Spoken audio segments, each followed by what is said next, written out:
আজকে আমরা পাবদা মাছে বেগুন দিয়ে সর্ষে করছি। তো ফার্স্টে মাছগুলোকে হলুদ পরিমাণ মতো হলুদ আর নুন দিয়ে মাখিয়ে নেবো ফার্স্টে।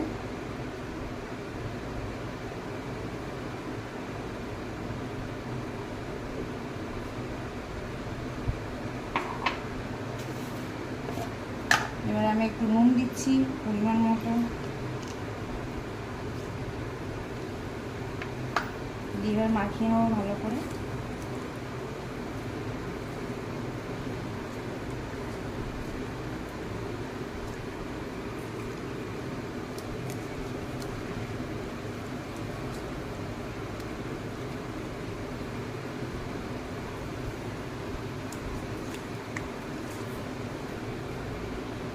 এইবার আমি হলুদ আর লবণ দিয়ে মাখিয়ে নিয়েছি ভালো করে। এবার একটু 10 মিনিট রেখে দেবো, তারপরে ভাজবো। ভাজতে হবে সেটাও বলে দেবো। তো আমি এখানে কিছুক্ষণ আগে থেকে এই মশলাটা করে ভিজিয়ে রেখেছিলাম। এর মধ্যে পোস্ত দিয়েছি, সাদা সর্ষে আর কালো সর্ষে কিছুটা পরিমাণ মতো দিয়েছি, আর কিছু কাঁচা লঙ্কা ভিজিয়ে রেখেছি। আর যদি আপনাদের কাছে পোস্ত না থাকে তার বদলে কাজু বাদামও আপনারা ইউজ করতে পারেন।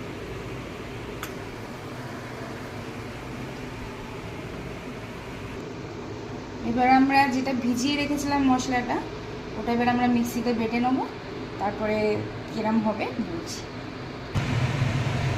তো এবার আমরা মাছগুলোকে ভেজে নেবো ভালো করে। প্রথমে একটু বেশি করে তেল নিয়ে নেবেন, আপনার যেরকম মাছ অনুযায়ী। আমার 4 পিস মাছ, তাই আমি অনুমান করে নিয়ে নিচ্ছি তেলটা, সর্ষের তেল।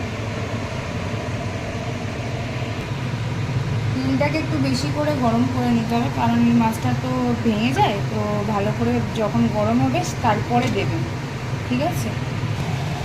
আচ্ছা, তোমাদেরকে একটা টিপস বলি, যেটা হচ্ছে যে মাছটা যখন যেহেতু এই মাছটা একটু নরম হতে হয়, যাতে না তেলের মধ্যে ওটা আটকে যায়, তার জন্য একটু আটার গুঁড়ো ছড়িয়ে দিলে মাছটা আর আটকাবে না।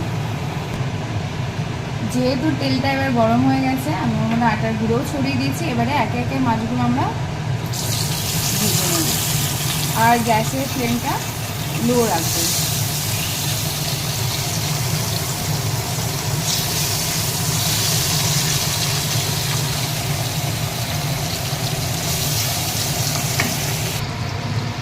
আর যেটা হচ্ছে যে মাছগুলো বেশি কড়া করে ভাজবেন না, ঠিক আছে? আচ্ছা, মাছগুলো ভাজা হয়ে গেছে, আমরা একটা পাত্রে তুলে রেখে দিলাম। এবার রান্নাটা আমরা স্টার্ট করবো। কী কী মশলা লাগবে না লাগবে সেটা আমি দেখিয়ে দিচ্ছি। আচ্ছা, যেহেতু আমরা এটা বেগুন দিয়ে সর্ষে করে পাবদা, তো আমরা ফার্স্টে বেগুনগুলোকে এইভাবে কেটে রেখেছি। আপনারা যেরকমভাবে কাটতে চাই কাটতে পারেন। তো আমরা একটু বেগুনগুলোকে এবারে হালকাভাবে ভাজবো, বেশি ফ্রাই করবো না। তো যে তেলটায় মাছ ভেজে ওটাতেও আপনারা করতে পারেন, এক্সট্রা করে তেল নাও দিতে পারেন। বেগুনগুলো সব দিয়ে দিয়েছি। ওতে নুন হলুদ দেওয়ার কোনো দরকার নেই, আপনার তেলের মধ্যে দিয়েও হালকাভাবে ভাজতে পারেন, বাট দেওয়ার কোনো আপনার দিতেও পারেন নাও দিতে পারেন। সো আমি ইউজ করছি না। এবার আমরা তরকারিটা বানাবো। আমি এখানে সরষের তেল কিছুটা দিয়ে দিয়েছি। এরপরে কিছু কিছু মশলা রেখেছি, যেটা হচ্ছে যে আদা রসুন বাটা। আপনারা রসুন নাও ইউজ করতে পারেন, এখানে কুচি আদা কুচি দিতে পারেন। আমি এখানে বেটে রেখেছিলাম তাই দিচ্ছি। টমেটো পেস্ট, আর যেটা আমরা ফার্স্টেই বলেছিলাম যে লঙ্কা, পোস্ত, সর্ষে, কালো সর্ষে, সাদা সর্ষে, এটা পেস্ট করা, ঠিক আছে? এবারে আমরা এখানে তেলের মধ্যে একটু ফোড়ন দেব, ঠিক আছে? কালো জিরে ফোড়ন দিচ্ছি, পরিমাণ মতো দেবেন। আমি 2 চামচ দিলাম, ছোটো চামচে। আর এটাকে একটু ফ্রাই করবো হালকাভাবে। এরপর যেটা আমি পেস্ট করে রেখেছিলাম আদা রসুনে, আপনারা রসুন নাও ইউজ করতে পারেন, ঠিক আছে? আদাও দিতে পারেন কুচি করে, পেস্টও দিতে পারেন, আপনাদের ইচ্ছে মতো।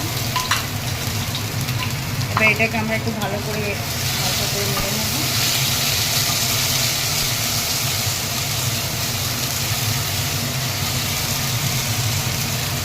একটু করে নিলাম রসুন আর আদাটাকে। এবার আমরা টমেটো পেস্ট যেটা ছিল ওটা দিচ্ছি। এটাকে লো ফ্লেমে করতে হবে। মশলাটা যে হয়ে গেলে ভালো করে এটা কষতে হবে হালকাভাবে, বেশি হাই ফ্লেমে দেবেন না, লো ফ্লেমে রেখে করবে। ভালো করে টমেটোটাকে কষাতে হবে। এবার আমরা টমেটোর যে এটার মধ্যে টমেটো দিয়েছিলাম তার মধ্যে একটু হলুদ দেবো, হলুদ গুঁড়ো। এবার একটু শুকনো লঙ্কা গুঁড়ো দিয়ে এটাকে ভালো করে কষে নেব। চাইলে আপনারা কাশ্মীরি লঙ্কাও দিতে পারেন কালারের জন্য হালকা। এবার আমি একটু হালকা কালারের জন্য কাশ্মীরি লঙ্কা দিচ্ছি, বেশি দিতে হবে না।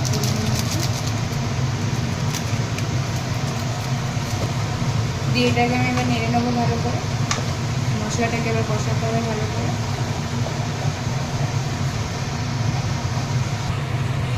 মশলাটা কষা হয়ে গেলে ওর মধ্যে একটু হালকা জল দেবেন অল্প পরিমাণে, তারপরে একটু নুন দিয়ে দেবেন। আমি 1 চামচ নুন দিলাম, দিয়ে আবার এটাকে কষাবো ভালো করে।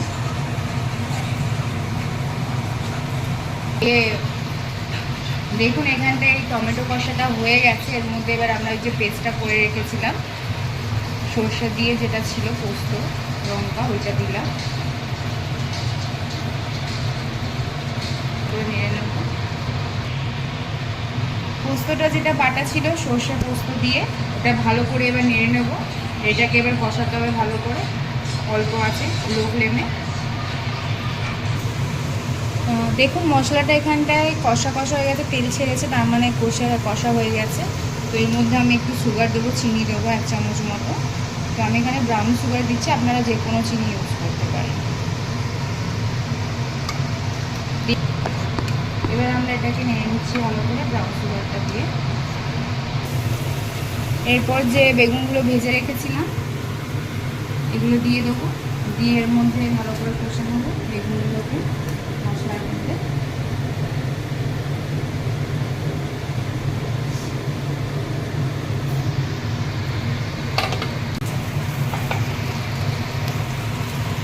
মশলাটা বেগুন দিয়ে কষে নিয়েছি ভালো করে, এবার পরিমাণ মতো জল দেবেন।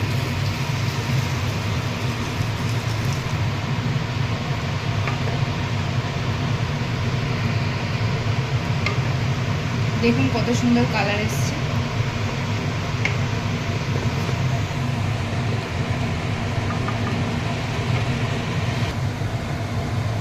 এবার আমরা যে মাছগুলো ভেজে রেখেছিলাম একে একে দিয়ে দিচ্ছি।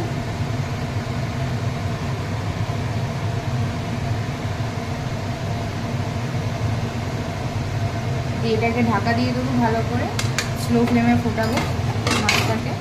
তারপরে